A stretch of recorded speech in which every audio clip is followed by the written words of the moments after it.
Grandma, just grab a couple of your friends, download the game, and play together all for free. You won't? Well, screw you!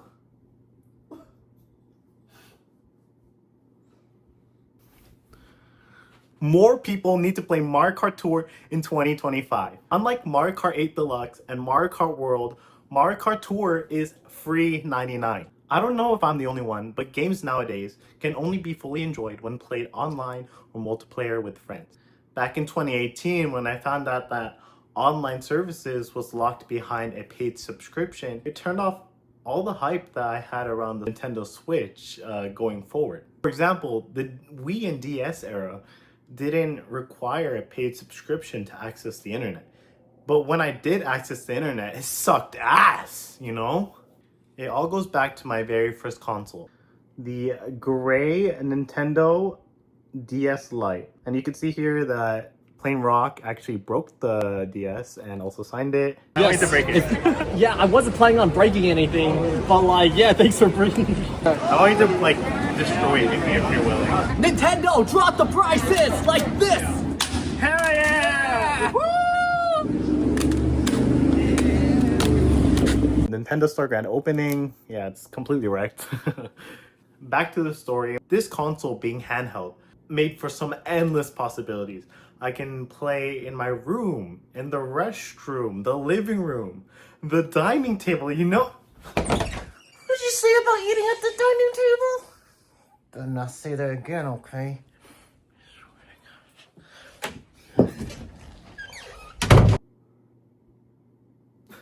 Anyways, it made the possibilities endless. And it came with New Super Mario Bros. On the DS.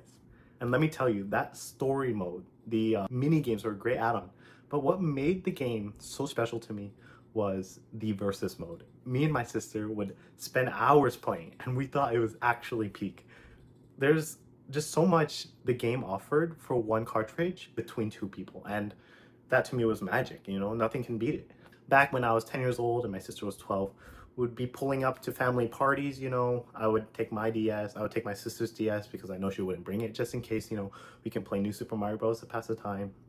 But my older cousin, he rocked the original DS, but he was also playing Mario Kart and Mario Party, which are both games that I didn't know existed yet. And so all the kids at this party would be crammed in the kids' room, in the playroom, and when we're like figuring out what to do, you know, a bunch of kids stuck in a room, my older cousin would declare, "We are going to play Mario Kart." And I'm like, bro, how are you gonna do that? There's literally 8 of us. Like, it's not feasible. And he's like, nah, bro, check it. Open your DS and turn on DS Download Play. And I'm like, bro, that only supports like 2 people. So I do so, and then it just unravels. It's like one master who has been practicing every day just for this one moment versus 7 of us, you know, newbie, shy guy players, just duking it out, just a bunch of screaming, yelling. It's like, it's the best ever. And I'm just trying to get that same feeling I had back at those like parties when we were kids, my family and friends together. It's hard to get them together nowadays. You gotta download something, you gotta pay for the online services to access the internet. Like, it's rough. It's rough nowadays. Fast forward to 2025, and I am playing Mario Kart with those same family and friends with no issue about paying for any subscriptions, no worries about online services, and we are playing it through Mario Kart Tour. It's a marvel that this game works free to play just for us to use, and nobody is really using it to its fullest potential. I initially picked up this game to play with my girlfriend back in 2023 since we were LDR. After me and my girlfriend tried it out, it has been my go-to daily game I could play when I'm waiting at the doctor's office or right before I'm gonna go to bed, or if I'm literally doing nothing, if I'm like going for a walk, I could literally just play. And I can play multiplayer anywhere, no issues. And every 2 weeks, the content gets recycled, so it's a brand new selection of tracks. I think that keeps the game fresh for me.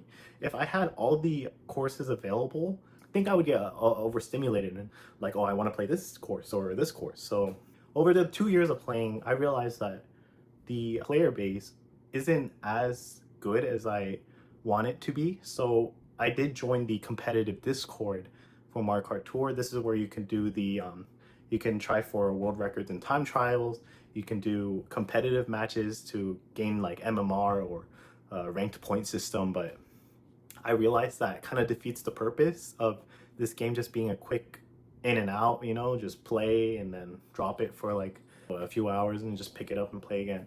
And that's what makes the game so magical for me. That's what makes the DS so magical. And yeah, you could do that with the Switch, but like again, I'm not going to be playing campaign or story mode all the time, and I'm not always going to be at home. This game just fills everything. This game just fulfills everything that I want out of a Mario Kart game. Just quick and fun, very accessible, like with infinite content and a very high skill ceiling. There's actually a very unique meta and mechanics in this game that I'll go over in the future compared to like other games like Mario Kart Wii or Mario Kart 8 Deluxe, Mario Kart World, you know. The meta and mechanics make this game very unique, and I only learned this after joining the Discord, but I want to share it here to show what works online, because it seems like nobody's talking about that. And I think more people need to play this game, experience it for what it truly is, and then give your opinions. So leave your comments down below and let me know what you like most about this game. And if you don't play this game or you don't like it, please let me know your opinions and I can respond to them as soon as possible. Thank you so much for watching, and I'll see you later.